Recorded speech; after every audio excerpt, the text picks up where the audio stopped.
So now in the series of epidemiological studies, today I am dealing about the case control study, which is also a type of analytical study. तो analytical studies क्या होती थी, इसमें basically हम क्या देखते हैं, हम हमारा मेन कंसर्न होता है कि हम ये सर्च करते हैं कि जो एक्सपोज़र है उसका क्या इफ़ेक्ट है ना. तो हम कॉजल रिलेशनशिप की हाइपोथेसिस को टेस्ट करते हैं इसमें कि किसी रिस्क फैक्टर से, किसी एक्सपोज़र से कोई डिज़ीज़ हो रही है या नहीं हो रही है. हम ये नहीं कहेंगे कि उस वजह से ये डिज़ीज़ हो रही है, वो एसोसिएटेड है या नहीं उस फैक्टर से, उस एक्सपोज़र से. तो उसको हम देखते हैं इसमें, और साथ में ये देखते हैं कि उसका कितना मैग्नीट्यूड है, कितने लेवल पे वो उससे एसोसिएटेड है. तो जैसे कि हमने ऑलरेडी डिस्कस किया था, epidemiological studies are of two type, observational and experimental studies. Observational में डिस्क्रिप्टिव हम ऑलरेडी डिस्क्राइब कर चुके हैं. एनालिटिकल में हम इकोलॉजिकल और केस कंट्रोल डिस्कस कर चुके हैं.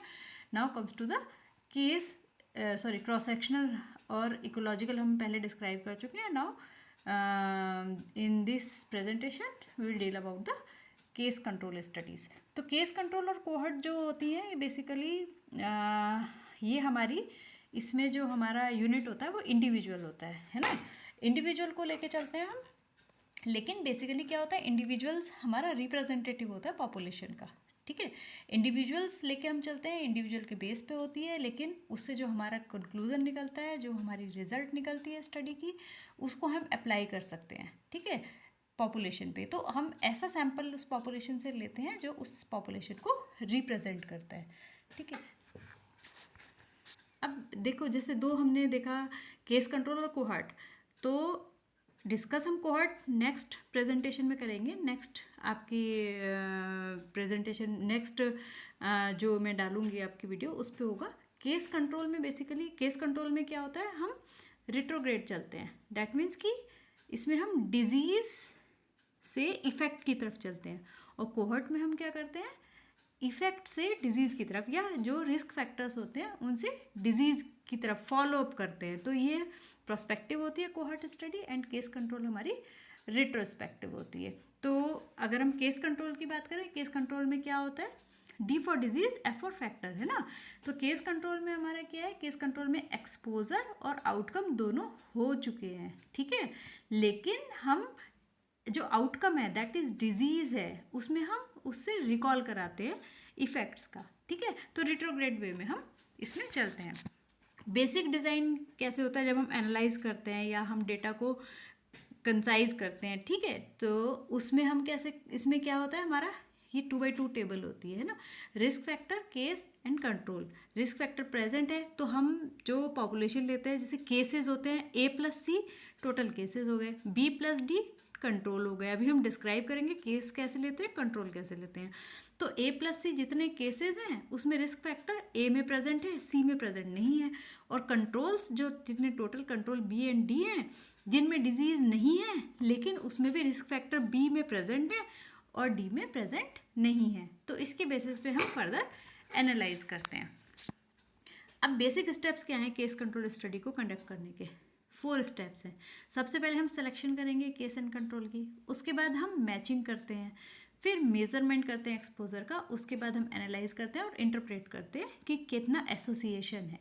सिलेक्शन जो हमारा प्रॉपर केस एंड कंट्रोल का क्रूशियल होता है इस केस कंट्रोल स्टडीज़ में.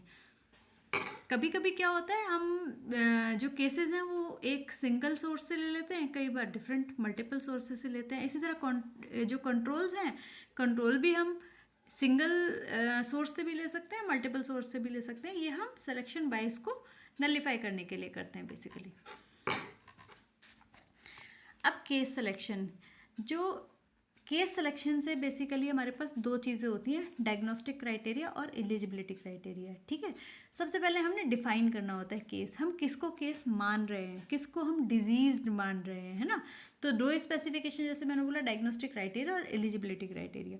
तो जब हम केस की सिलेक्शन करेंगे तो एक डायग्नोस्टिक, हमने एक यूनिवर्सल क्राइटेरिया हमने रखना है, यूनिक क्राइटेरिया जो भी, और हमारी पूरी स्टडी में वही चलेगा. ठीक है, तो क्लियर कट डायग्नोस्टिक क्राइटेरिया होना चाहिए. मान लो हम कोई कैंसर के केसेस ले रहे हैं तो हमें पता होना चाहिए कि स्टेज 1 क्या है, 2 क्या है, 3 क्या है. हम प्रॉपर्ली उसको डिफाइन करते हैं जिससे कि पूरी स्टडी में एक यूनिफॉर्मिटी मेंटेन रहे. और एलिजिबिलिटी क्राइटेरिया क्या है, जो डिजीज़ है उनको हम केस लेंगे और कोई उससे अभी हम आगे डिस्कस करेंगे, कंफाउंडिंग फैक्टर डिस्कस करेंगे और डिफरेंट है ना। तो एलिजिबल जिनमें डिजीज़ है वो एलिजिबल है। डायग्नोस्टिक क्राइटेरिया हमने एक यूनिफॉर्मिटी मेंटेन करने के लिए हमने क्राइटेरिया मेंटेन करके रखना है। अब आते हैं सोर्सेज ऑफ केस, कहाँ से हम केसेस लेते हैं। हॉस्पिटल से ले सकते हैं और जनरल पॉपुलेशन से ले सकते हैं। हॉस्पिटल से लेना कन्वीनियंट होता है क्योंकि हॉस्पिटल में आते हैं पेशेंट और इजी होता है हमारे लिए, ठीक है। इसमें हम बेसिकली हम पर्टिकुलर टाइम पीरियड डिफाइन करके रखते हैं कि इतने टाइम पीरियड में जो केसेस आएंगे, इस तरह के केसेस आएंगे जो हमने डिफाइन किया है, जो एलिजिबिलिटी क्राइटेरिया में फुलफिल हो रहे हैं, उन केसेस को हम लेंगे। जनरल पॉपुलेशन में हम क्या करते हैं, जनरल पॉपुलेशन वैसे ये ज़्यादा अच्छी स्टडी होती है in comparison to hospital based, ठीक है ना।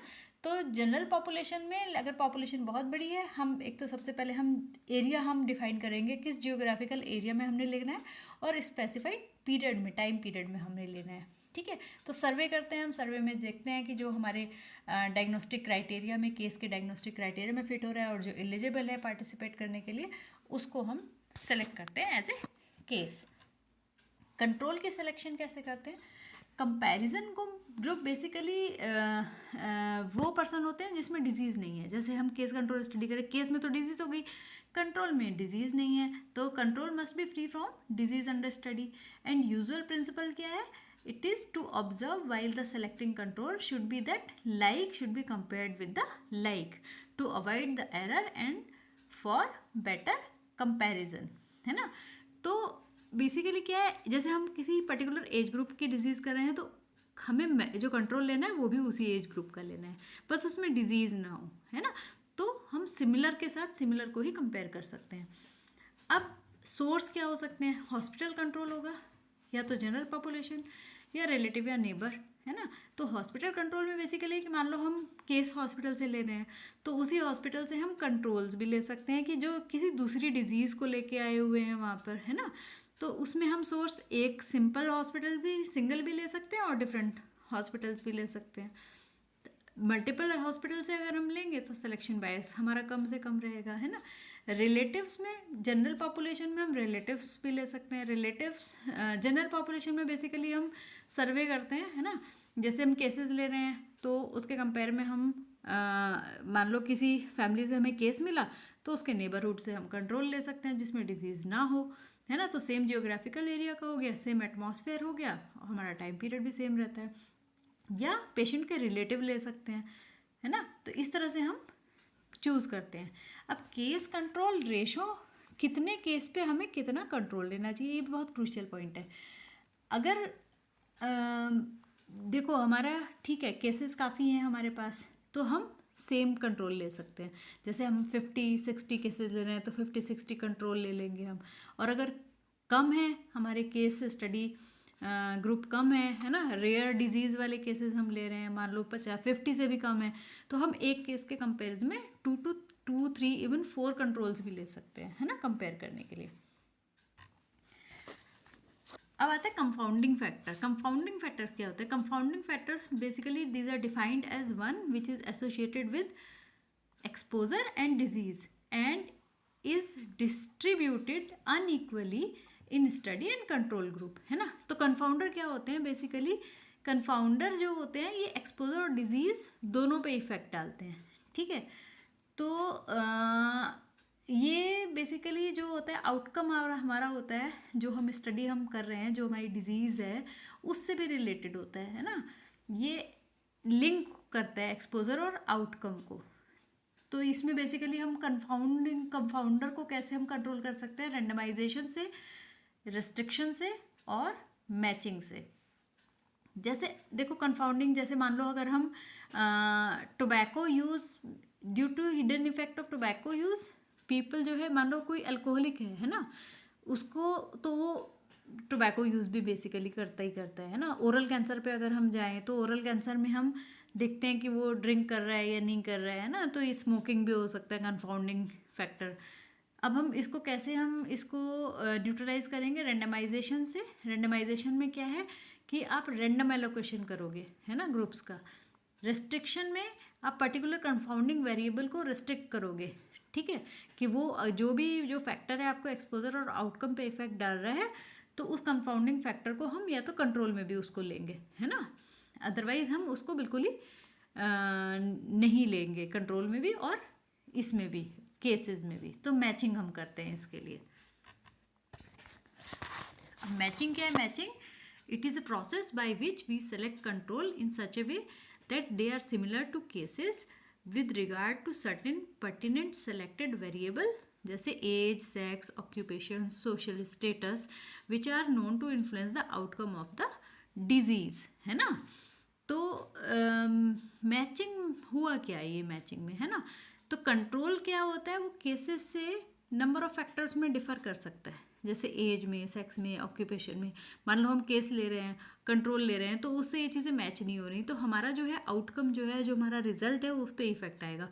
तो हमें इसे मैच करना है। सेम, जैसे सेम एज ग्रुप आप ले लो केसेस का, तो उसी एज ग्रुप के आपको कंट्रोल्स लेने हैं। कुछ सेक्स रिलेटेड डिजीजेज हैं, जैसे फीमेल्स हैं तो फीमेल्स का कंट्रोल फीमेल्स ही लेंगे हम ना।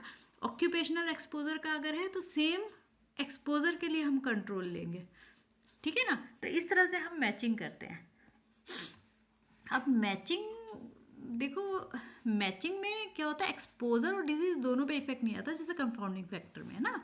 तो मैच हम इस तरह से करते हैं। अब मेजरमेंट ऑफ एक्सपोजर कैसे? जो इन्फॉर्मेशन हमारी मिल गई, हमने डेटा ले लिया, information about the exposure should be obtained in precisely in the same manner. Case और कंट्रोल में हमने सेम तरीके से एक्सपोजर की मेजरमेंट करनी है, ठीक है। तो हमने मान लो एक क्वेश्चनेयर है, हम कैसे ले सकते हैं? क्वेश्चनेयर करेंगे, इंटरव्यू करेंगे, जो उसके पास्ट रिकॉर्ड्स देखते हैं। हमारी ये सारा रिट्रोस्पेक्टिव स्टडी है ना। तो हम डिजीज़ ले रहे हैं, डिजीज़ केस हो गए, जो डिजीज़ नहीं है वो कंट्रोल हो गए मैचिंग के बाद, ठीक है। तो उनसे हम एक्सपोजर के लिए इंटरव्यू करते हैं, पूछते हैं, ठीक है। तो सेम क्वेश्चनेयर हमने यूज़ करना है, सेम तरीका इस्तेमाल करना है दोनों को पूछने के लिए। तो डेफिनेशन और क्राइटेरिया जो है एक्सपोजर दोनों में इंपॉर्टेंट है, केस और कंट्रोल में, तो सेम होना चाहिए। उसके बाद हम करते हैं एनालिसिस। एनालिसिस में हम देखते हैं एक्सपोजर रेट कितना है केस और कंट्रोल दोनों में। उसके बाद हम डिजीज़ रिस्क एसोसिएटेड है या नहीं एक्सपोजर से, उसको देखते हैं। तो हम इसमें बेसिकली ऑड्स रेशो यूज़ करते हैं, ठीक है। ऑड्स रेशो क्या होता है वो भी देखेंगे। एक्सपोजर रेट, जैसे स्मोकिंग और लंग कैंसर का अगर हम एग्जाम्पल लें, ठीक है, तो जो हमने टोटल केसेस लिए थे स्टडी के लिए वो 35 थे, A+C, है ना। और जो कंट्रोल्स लिए थे वो 82 थे, क्योंकि हमारा सैम्पल साइज 50 से कम है, तो हमें कंट्रोल, हमने एक केस के अगेंस्ट कंट्रोल ज़्यादा लिए हैं, ठीक है। तो टोटल कंट्रोल हमने 82 लिए थे जो B+D है, और केसेस हमने 35 लिए थे जो A+C है, ठीक है।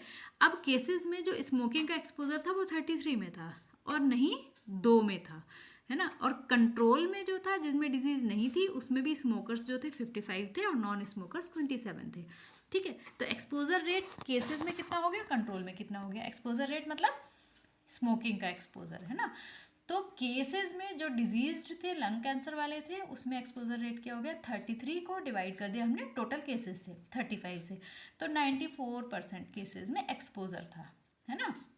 टोटल केस 35 थे, उसमें से 33 में हमने स्मोकिंग देखी, एक्सपोजर था। इसी तरह कंट्रोल में अगर हम बात करें तो कंट्रोल में टोटल 82 कंट्रोल्स में से सिर्फ 55 थे जो स्मोकर्स थे, तो एक्सपोजर रेट कंट्रोल में कितना हो गया, 67%। तो फ्रीक्वेंसी रेट जो हो गया डेफिनेटली हायर हो गया स्मोकर्स में नॉन स्मोकर के कंपैरिजन में। लेकिन हम ये नहीं कह सकते कि स्मोकिंग की वजह से ही लंग कैंसर हुआ है ना, एसोसिएटेड है। अब ये सिग्निफिकेंटली एसोसिएटेड है या सिग्निफिकेंटली एसोसिएटेड नहीं है, ये हम आगे स्टैटिस्टिकल टेस्ट लगाते हैं, ठीक है, डेटा के हिसाब से कि हमारा डिस्क्रीट डेटा है कि कंटिन्यूस डेटा है, उसके बेसिस पे हम टेस्ट लगाते हैं।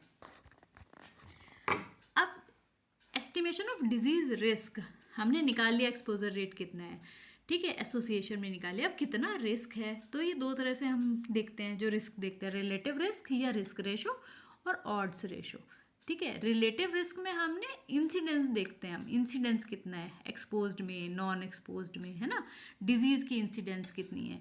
ऑड्स रेशो में हम क्या करते हैं, स्ट्रेंथ देखते हैं एसोसिएशन का कितना है। तो केस कंट्रोल स्टडीज़ में हम इंसिडेंस तो हम देख ही नहीं रहे हैं, है ना। तो इंसिडेंस हम नहीं देख पाते हैं ना कि ये एक्सपोजर है तो इसमें ये इंसिडेंस हुआ, हम तो रेट्रोग्रेड वे में चल रहे हैं, तो इंसिडेंस हम एस्टिमेट नहीं कर पाते हैं। तो रिस्क रेशो हम इसमें यूज़ नहीं करते, बेसिकली इसमें हम ऑड्स रेशो यूज़ करते हैं। जो हम कोहॉर्ट स्टडी आगे देखेंगे उसमें हम रिलेटिव रिस्क या रिस्क रेशो यूज़ करते हैं। अब estimation of disease risk, odd ratio closely related है रिलेटिव रिस्क के, लेकिन क्योंकि इसमें इंसिडेंस हम नहीं देख पाते हैं इसलिए हम इसमें ऑड्स रेशियो यूज करते हैं केस कंट्रोल स्टडीज में. The derivation of odds ratio is based on 3 assumption. ठीक है. Disease being investigated must be relatively rare. बहुत कम डिजीज़ है इसीलिए हम उसका इंसिडेंस भी अगर हम फॉलो अप करें, मान लो किसी चीज़ का इंसिडेंस देखने के लिए हमें एक्सपोजर से डिजीज़ नई डिजीज़ होने को हमें देखना है और रेयर डिजीजेज हैं जिसमें चांसेस कम है, तो हमारा टाइम भी बहुत कंज्यूम होता है और कॉस्टली भी बहुत पड़ता है ना. तो इसलिए केस कंट्रोल रेयर डिजीज़ में हम केस कंट्रोल स्टडीज़ प्रेफर करते हैं कि डिजीज़ ऑलरेडी हो गई जो रेयर डिजीज़ है, उसके बाद उन केसेस की सिलेक्शन करके हम कंट्रोल सेलेक्ट करते हैं और फिर रिट्रोग्रेड वे में देखते हैं एक्सपोजर था या नहीं था, कितना था. दूसरी बात, the cases must be representative of those with the disease. ठीक है, मतलब कि हमने पॉपुलेशन से अगर लिया है तो इस तरह से सैंपल लेना है कि जो उसको रिप्रेजेंट करे, और कंट्रोल भी रिप्रेजेंटेटिव होने चाहिए उस पॉपुलेशन में लेकिन विदाउट डिजीज़ हो. अब ऑड्स रेशो निकालते कैसे? ऑड्स का मतलब क्या है ना? The ratio of the odds of a condition in exposed compare with the odds of the condition in unexposed. अगर हम रेशो की बात करें तो एक्सपोज्ड और अनएक्सपोज्ड में जो ऑड्स हैं वो ऑड्स रेशो हो गई, जिनमें रिस्क डिजीज़ का एक्सपोज्ड में है वो, और जो अनएक्सपोज्ड में है उनकी रेशो रिस्क रेशो हो गई, रिलेटिव रिस्क हो गई या रिस्क रेशो. अब देखते कैसे हैं. देखो वही टेबल है ना. डिजीज़ यस और नो, एक्सपोजर यस और नो, है ना. इधर टोटल A प्लस बी क्या है? टोटल एक्सपोजर वाले थे जैसे टोटल स्मोकर थे, और B प्लस A प्लस सी क्या है? टोटल डिजीज थे, है ना. तो रिलेटिव रिस्क क्या हो गया? जो इंसिडेंस हमारा एक्सपोज्ड में है, तो disease A total disease total exposure कितना है? A plus B. ठीक है, तो टोटल एक्सपोजर वालों में डिजीज कितनी हुई? A divide by A plus B, है ना. और नॉन एक्सपोज में डिजीज कितनी हुई? डिजीज सी जो नॉन एक्सपोज थे और टोटल नॉन एक्सपोजर वाले C प्लस डी. तो ये रिलेटिव रिस्क या रिस्क रेशो ऐसे निकालते हैं. ऑड्स रेशो कैसे निकालते हैं? ऑड्स हमने देखा था. देखो बेसिकली ऑड होता क्या है? ऑड का मतलब प्रोबेबिलिटी, जिनमें टोटल में प्रोबेबिलिटी डिजीज की है और जिनमें नहीं है ना, ये तो ऑड्स होता है. और रिस्क क्या होता है कि टोटल में से कितने में डिजीज हो गई. ठीक है, टोटल एक्सपोज्ड में से कितने डिजीज़ हो गई, टोटल जो नॉन एक्सपोज थे उनमें कितनी डिजीज़ हो गई. ऑड्स क्या होता है कि टोटल जितने भी थे, है ना, टोटल एक्सपोज्ड में कितने में डिजीज़ हुई और कितने में नहीं हुई, उनका रेशो, है ना.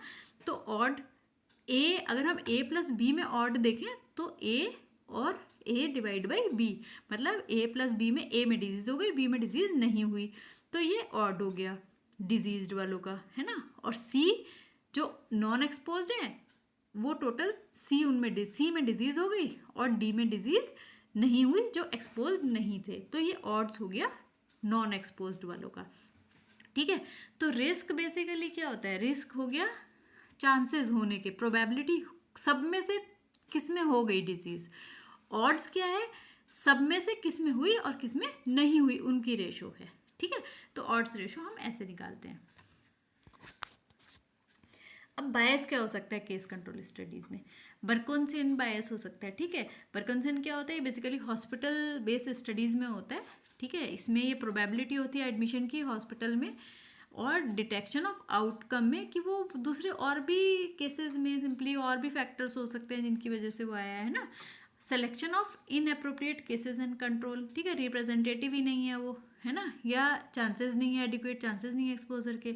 सेल्फ सिलेक्शन बायस में क्या होता है? Patient who are admitted to a particular hospital and hence taken as case may be systematically very different from the most of the patient with disease but who are not admitted to the hospital as regard to the exposure status. ठीक है, जो मतलब hospital में admitted है उनके कुछ और factors थे, है ना. Survivorship bias case control study में जनरली क्या होता है? पेशेंट जो लिविंग है ना, और केसेस जो डेड हो गए, है ना, जिनकी डेथ हो गई, उनको हम नहीं ले रहे हैं, तो ये बायस आ जाता है.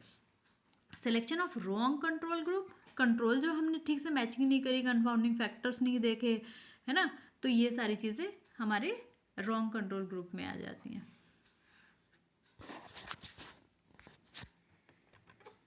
अब केस कंट्रोल स्टडीज़ में मेन बायस क्या होती हैं? इंफॉर्मेशन मेजरमेंट बायसेस, है ना. इसमें क्या हो गई, दो हो गई, रिकॉयल बायस और ऑब्जर्वर बायस। रिकॉयल बायस क्या है? रिकॉयल बायस में बेसिकली हम, क्योंकि रेट्रोग्रेड स्टडी है तो हम उनसे पास्ट एक्सपोजर की बात करते हैं, तो ये होता है कि जो ऑलरेडी डिजीज्ड है वो अच्छे से याद कर पाते हैं कि हाँ भाई अच्छा ये एक्सपोजर था हमें, as compare to healthy individual या कंट्रोल्ड में। ठीक है, तो ये रिकॉल बायस हो जाती है। ऑब्जर्वर बायस में क्या होता है? ऑब्जर्वर अगर उसे पता है केस कंट्रोल स्टडी में कि कौन केसेस हैं, तो वो उस हिसाब से वो थोड़ा सा सबकॉन्शियसली वो बेंड हो जाता है। ठीक है, और कंफाउंडिंग फैक्टर की वजह से बायस होती है। एडवांटेजेस क्या है केस कंट्रोल स्टडीज़ के? ये रिलेटिवली इनएक्सपेंसिव होती है। ठीक है, इसमें टाइम कम लगता है। जो लॉन्ग लेटेंसी वाली डिजीजेज हैं उनके लिए अच्छी है ये study. Optimal for rare diseases के लिए अच्छी है। मल्टीपल इटियोलॉजिकल फैक्टर्स हम इवेल्युएट कर सकते हैं सिंगल डिजीज़ के लिए। ठीक है, जब हम उससे क्वेश्चन करते हैं तो डिफरेंट एक्सपोजर जो भी पॉसिबल है हम सारे एक्सप्लोर कर सकते हैं। टाइम कम लगता है, स्मॉल सैम्पल में हो सकती है। लिमिटेशंस क्या हैं? कंट्रोल मिलना बहुत मुश्किल होता है ना। टेम्पोरल रिलेशनशिप हम नहीं इस्टेब्लिश कर सकते। It's prone to bias, recall bias ज़्यादा चांसेस हैं इसमें होने के। And it difficult to determine the representativeness of cases and control and unless study is population based, तो हम इंसिडेंस मेज़र नहीं कर सकते हैं। इंसिडेंस तो वैसे भी इसमें मेज़र नहीं कर सकते। बैड और रेयर एक्सपोजर जो होता है केसेस का, वो फ्यू एक्सपोज्ड केसेस में ही मिलता है, सब में नहीं मिल पाता है। Now these are the references. Thank you.